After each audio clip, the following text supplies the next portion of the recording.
Hi, this is Ed, and welcome to The Outer Dark. Yesterday, as many of you guys know who have subscribed to this channel, I found what can only be described as reptilian symbolism right at the heart of the Vatican, in the Pope's audience hall. So, I thought I needed to dig a little deeper as to what this actually means and how to decipher the actual symbolism. So, stay tuned as The Outer Dark brings you 5 symbolisms of the reptilian Vatican hall. Number 5. First, some context. Yesterday I found a giant serpentine monument in the Pope's audience hall, namely in Pope IV's audience hall, or so it's named. The audience hall itself is made of reinforced concrete by an architect that was known for building bunker-like public structures, indeed monuments out of concrete. It was built in 1977, so it's really old. In fact. It's been around there for a long time. But my first lead that something was strange was this window,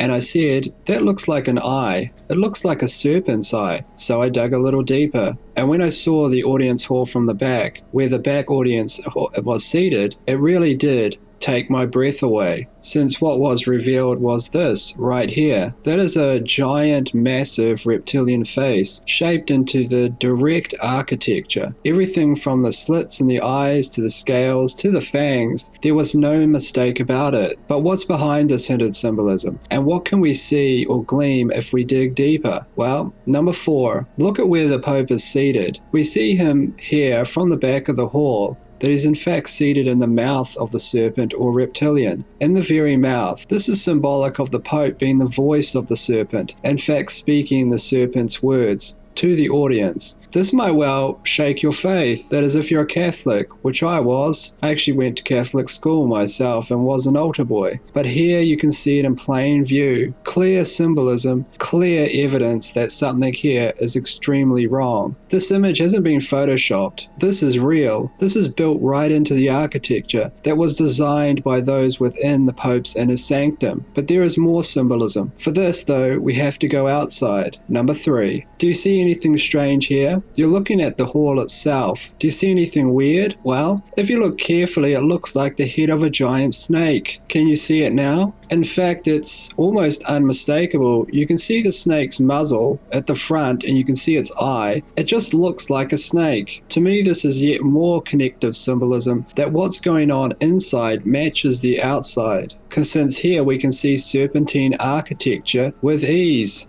Number 2, let's head back inside and look at what the Pope himself sees. If the Pope is seated where he is, what does he see? Well, he sees a giant serpent with eyes once again. The audience is symbolic of almost the serpent's meal, and the Pope is not preaching to the audience under this symbolism, but the giant god-like reptilian creature himself. Why? Because this is what the Pope sees. Can you imagine that when they were designing this, that they designed this all by mistake? That this is some kind of high anomaly? No, because they spent literally years on the designs. They definitely would have known what the Pope would have seen from where he was actually speaking. Also, what the audience was seeing. So this is very strange and it raises some serious questions. What is going on in the hall? Number 1. But the biggest clue, the biggest symbolism that tells us something is really wrong here is in fact what is missing from the hall, not what is inside it. Do you know what that is? Here is a clue.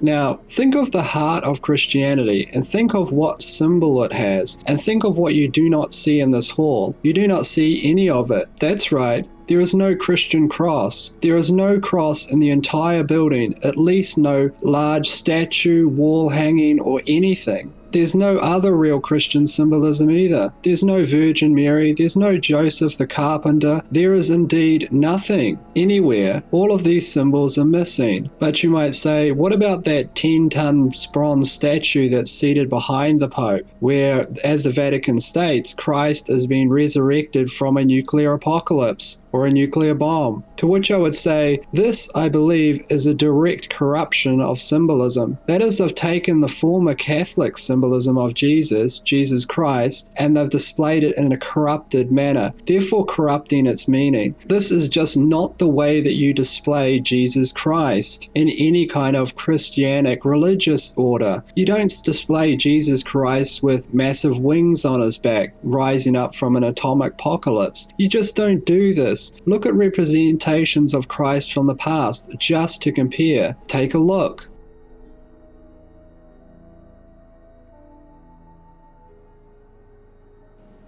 Now you can see that there's just a huge, vast difference here. Something is profoundly wrong. I mean, this statue, which weighs 10 tons, just looks like some massive thing, like a boss from some video game or something from some horror movie. You just don't display Christ like this. And also note in this, Christ appears to have massive wings on his back. Half of his face also looks like it's missing, like he's been heavily damaged by the blast. Is this really how you display Jesus Christ? Ask yourself that. You don't even have to be religious. Just look at history and compare. So what is happening? Well, I don't know, but I'm going to continue to dig. You can be sure of that. But I think that this is significant and something really big has been revealed here. Something we've found at the end of this trail of breadcrumbs, which started at a small pizza shop a month ago and led us all the way to the Vatican. Anyway, go out there and decide for yourselves. I don't want to tell anyone what to believe. At the end of the day, you have to judge for yourself. It's really the only way to always stay objective and find the answers. In the meantime, please give the video a like if you did like it. That would help me out a great deal. And let me know and others what you think in the comments section. Share any leads you have. I think right now at a time like this, it's important to stay informed and crowdsource our ideas. In the meantime, this is Ed from The Outer Dark, and until next time guys, I'll see you later.